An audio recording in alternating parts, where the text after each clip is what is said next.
चालाकी हो तो ऐसी। एक गरीब आदमी था।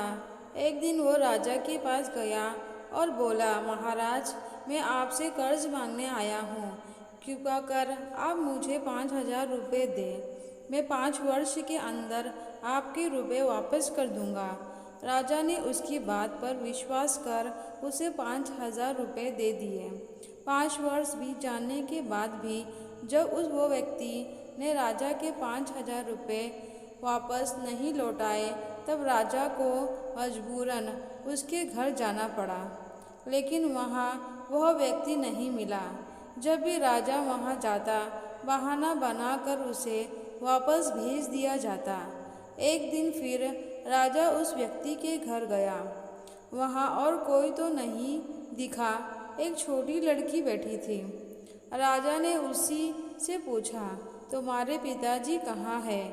लड़की बोली, पिताजी स्वर्ग का पानी रोकने गए हैं। राजा ने फिर पूछा, तुम्हारा भाई कहाँ है?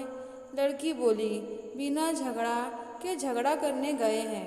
राजा के समझ में एक भी बात नहीं आ रही थी, इसीलिए वो फिर पूछता है, तुम्हारी माँ कहाँ है? लड़की बोली, माँ 1 से 2 करने गई है। राजा उसके इन उल-झुलुल जवाब से खिंच गए। वह गुस्से में पूछता है, और तुम यहाँ बैठी क्या कर रही हो? लड़की हंसकर बोली, मैं घर बैठे संसार देख रही हूँ। राजा समझ गया कि लड़की उसकी किसी भी बात का सीधा जवाब नहीं देगी, इसीलिए उसे अब उससे इन बातों का जवाब जानने के लिए प्यार से बतियाना पड़ेगा।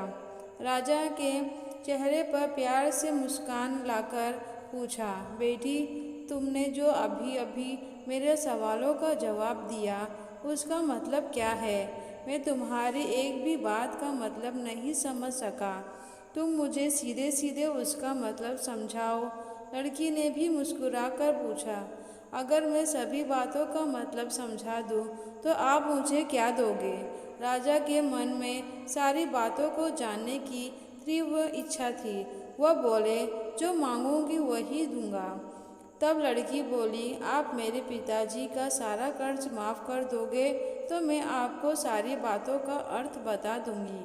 राजा ने कहा, ठीक है, मैं तुम्हारे पिताजी का सारा कर्ज माफ़ कर दूंगा। अब तो सारी बातों का अर्थ समझा दो। लड़की बोली, महाराज, आज मैं आपको सारी बातों का अर्थ नहीं समझा सकती।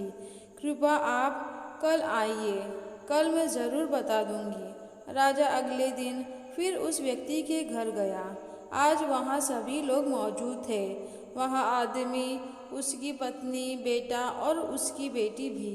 राजा को देखते ही लड़की पूछी, महाराज, आपको अपना वचन याद है ना? राजा बोला, हाँ, मुझे याद है। तुम अगर सारी बातों का अर्थ बता दो तो मैं तुम्हारे पिताजी का सारा कर्ज माफ़ कर दूंगा। लड़की बोली, सबसे पहले मैंने कहा था कि पिताजी स्वर्ग का पानी रोकने गए हैं। इसका मतलब था कि वर्षा हो रही थी और हमारे घर की छत से पानी टपक रहा था। पिताजी पानी रोकने के लिए छत को बना रहे थे, यानी वर्षा का पानी आसमान से ही गिरता है, और हम लोग तो यही मानते हैं कि आसमान में ही स्वर्ग है। बस पहली बात का अर्थ यही है। दूसरी बात मैंने कही थी कि भैया बिना झगड़े के झगड़ा करने गए हैं। इसका मतलब था कि वे रेंगनी के कांटों को काटने गए थे। अगर कोई भी रेंगनी के कांटों को काटेगा तो उसके शरीर में जहाँ तहाँ कांटा गड़ ही जाएगा, यानी झगड़ा नहीं करने पर भी झगड़ा होगा और शरीर पर खरोंचें आएंगी। राजा उसकी बातों से सहमत हो गया। वह मन ही मन उसकी चतुराई की प्रशंसा करने लगा। उसने उत्सुकता के साथ पूछा, और तीसरी चौथी बात का मतलब बेटी? लड़की बोली, महाराज, तीसरी बात मैंने कही थी कि माँ 1 से 2 करने गई है। इसका मतलब था कि माँ अरहर दाल को पीसने, यानी उसके 1 का 2 करने गई है।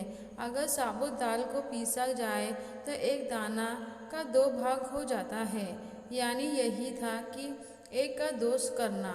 यही चौथी बात तो वह समय में भात बना रही थी और उसमें से एक चावल निकाल कर देख रही थी कि भात पूरी तरह पका है कि नहीं। इसका मतलब है कि मैं एक चावल देखकर ही जान जाती कि पूरा चावल पका है कि नहीं, अर्थात चावल के संसार को मैं घर बैठी देख रही थी। यह कहकर लड़की चुप हो गई। राजा सारी बातों का अर्थ जान चुका था। उसे लड़की की बुद्धिमानी भरी बातों ने आश्चर्य में डाल दिया था। फिर राजा ने कहा, बेटी तुम तो बहुत चतुर हो, पर एक बात समझ में नहीं आई कि यह सारी बातों का तुम मुझे कल भी बता सकती थी, फिर तुमने मुझे आज क्यों बुलाया। लड़की हंसकर बोली, मैं तो बता ही चुकी हूँ कि कल में जब आप आए थे तो मैं भात बना रही थी। अगर मैं आपको अपनी बातों का मतलब समझाने लगी तो भात गीला हो जाता या जल जाता, तो माँ मुझे ज़रूर पीटती। फिर घर में कल कोई भी नहीं था। अगर मैं उनको बताती कि आपने कर्ज माफ़ कर दिया है तो ये मेरी बातों का विश्वास नहीं करते। आज स्वयं आपके मुंह से सुनकर ही आपने कर्ज माफ़ कर दिया है। जी हाँ, उन्हें इसका विश्वास हो जाएगा, वही खुशी भी होगी। राजा लड़की की बात सुनकर बहुत ही प्रसन्न हुए।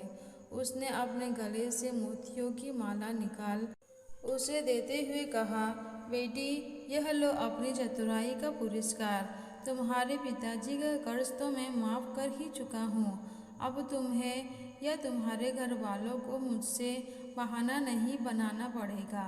अब तुम लोग निश्चिंत होकर रहो। अगर फिर कभी किसी चीज़ की ज़रूरत हो तो बेझिझक होकर मुझसे कहना। इसका इतना कहकर राजा लड़की को आशीर्वाद देकर चला गया। लड़की के परिवार वालों ने उसे खुशी से गले लगा लिया। ऐसे और भी अच्छी कहानी सुनने के लिए मेरे चैनल को लाइक, शेयर और सब्सक्राइब कीजिए। मेरी ये कहानी सुनने के लिए आपका बहुत बहुत धन्यवाद।